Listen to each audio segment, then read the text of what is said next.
I grew up in Gippsland, in Warragul. That's been my home. I'm the oldest of 11 children and had 6 of my own, so big families are no stranger to us. I'm also 4th generation as a timber harvesting contractor in the timber industry. So I was very, very fortunate to be elected in 2006. I didn't expect to win, but I was fortunate enough to get a 10% swing, and a lot of people say that's mainly due to the size of my family. So the inaugural speech that I made, I was extremely nervous. I guess the enormity of the occasion and the fact that I was actually in the Parliament of Victoria and was a member, and the sense of presence that this building has when you stand to speak in the chamber, especially the first time, it is quite daunting. But after 16 years, you get used to it.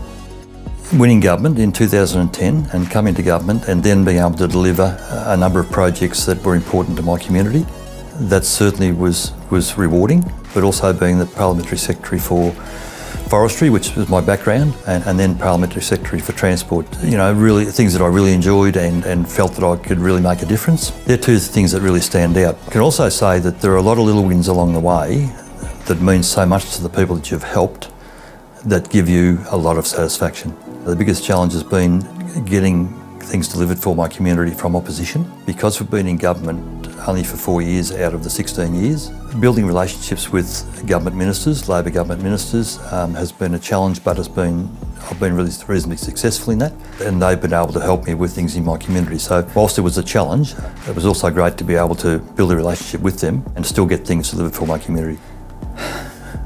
In the Parliament, sadly, I think it's respect, but more so in question time. The only part of the Parliament that people see on the news at night, and that disappoints me because some of the behaviour in question time is you wouldn't allow your own children to behave that way. I think that reflects poorly on the Parliament when you consider that for the rest of the time in this House, when it's sitting, sensible, rational debate does go on. So I've seen that standards in question time drop significantly.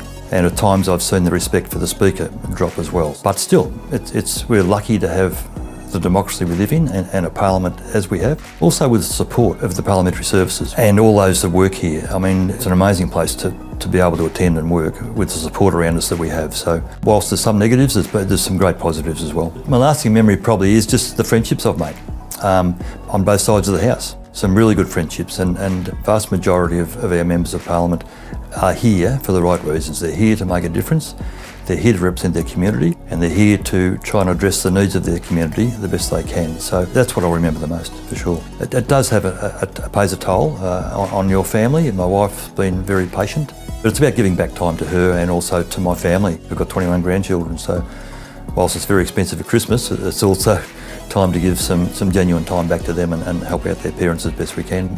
We'll certainly do some travel and perhaps do a few things in the community.